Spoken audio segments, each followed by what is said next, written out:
All right, boys, this is a continuation of our introduction to our tactics for this upcoming season and how we're wanting to look to play in our game model, in our game of looking to control and dominate. So, again, a reminder from the first video of our non negotiables. So, out of possession, work your butt off to get the ball back as quickly as possible. Do it together.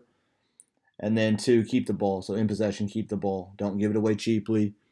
Make sure that, if the opponent touches it, then they're earning it. Ideally, make sure that they touch it, they're picking it up out of the back of their net. How we break down in our language for how we control and dominate. So when we have it, do we build or do we attack? When we win it, attack, build. When we lost it, press, and then organize. If they have it, we organize and then press.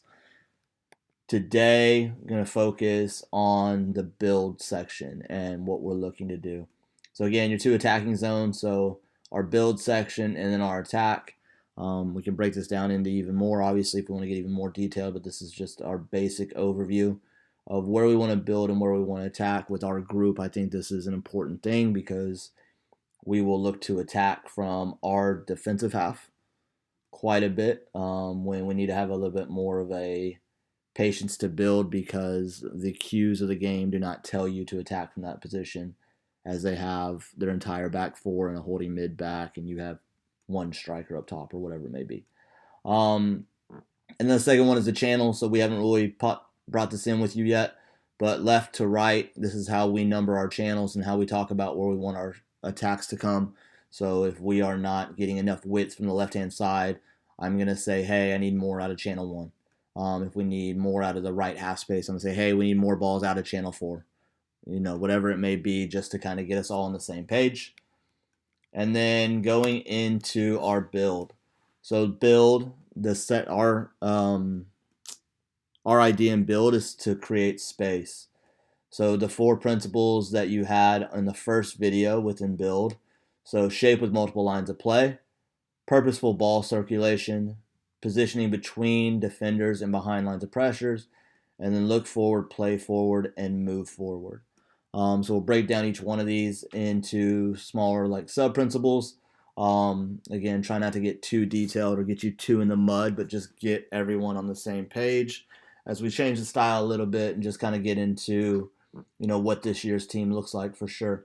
So first one, shape with multiple lines of pressure. So big shape, stretch the game in all 4 directions. So left, right, vertically, and then with depth. So as big as we can make the space to be able to play and still keep connections. Don't repeat. So avoid being on the same vertical or horizontal line as a nearby teammate.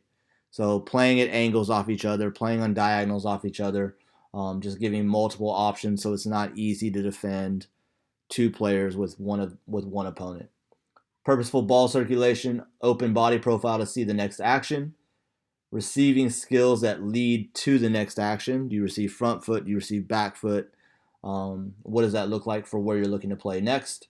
And then range of passes with appropriate weight that lead into the next action. So, for instance, when we play our through balls, we've talked about it in a few times now where we have way too much fall through on our through balls. And instead of punching it and having it roll behind the line and allowing us to run onto it, we're playing it over the end line, right? So appropriate weight that leads into that next action so that we can play. Positioning between and behind. So between defenders, obviously says itself. Put yourself between them, not next to them. I think if you watch a game, a lot of times you'll end up watching yourself and you're standing next to a defender. Imagine you're playing a game of tag and you're a 5-year-old or 6-year-old. You're not going to stand next to them. You're going to be in the space. Like you're going to get as far away as you can. And then just imagine every other defender around you is someone that's trying to tag you. You're going to try to get in space where you have multiple options to be able to escape out of that area. And then behind lines of pressure, obviously playing behind their backs as opposed to playing in front of them where they can see you and the ball at the same time. And then look forward, play forward, move forward. This does not mean we just kick it into the attacking zone and let someone run onto it and hope they get it. Like everything we do has purpose. So, but if we can have the option of playing from a right center back a holding mid or an inside forward, we want to play the inside forward because that means we've probably eliminated more defenders in that manner. And we've definitely progressed up the field in that manner. You know, if we can play directly into the 9 as opposed to playing square to a center back, that's where we want to look for. Okay, so look for the furthest player to advance play. It's a big part. Again, it's not just look for the furthest player, but with the purpose of advancing play. If the ball is played past you, then move to support it.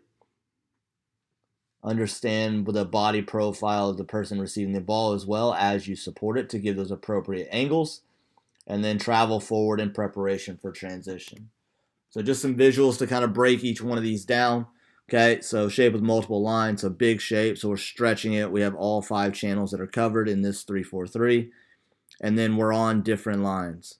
So you can see the 9 and the 5 are on the same vertical line, right? The 6 is by itself, right? Everyone's kind of on separate lines, and then horizontally, we're not on the same line. So the center back and the right center back aren't on the same line.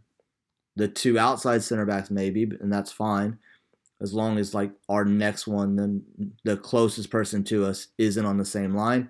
It just gives us angles to play through.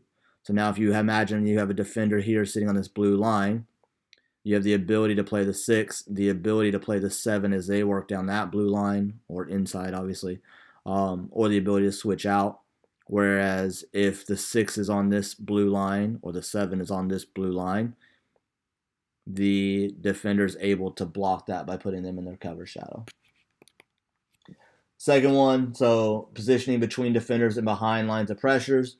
So again, between defenders, so if there's 2 defenders, we're between. We can even bring in this third one here, this triangle of defenders in this 4-4-2 in this example, and we're playing in between those gaps. So even we're playing right here in between these 2, we're playing between. And then playing behind lines of pressure. So it should be honestly behind behind and between. Because what we do right now and what you'll see quite often is we'll be behind, but we're standing next to this defender and we're getting marked. Or we're standing on this last line for them. And so we're not actually between their lines. So this space is wide open and we're not using it well enough, right? So we need to be behind the first line of pressure, right? So our midfield, our holding mids are behind the first line of pressure, and then they're between the 2 lines.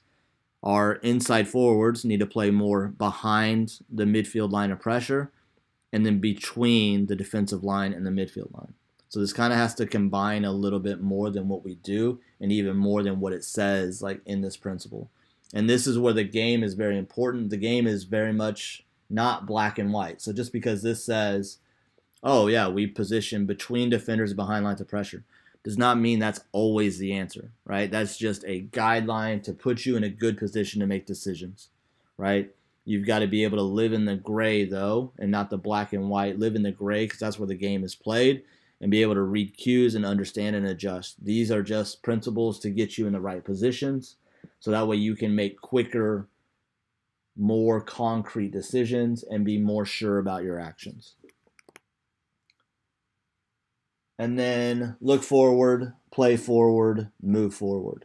So before we go into this one, the second one, of purposeful ball circulation.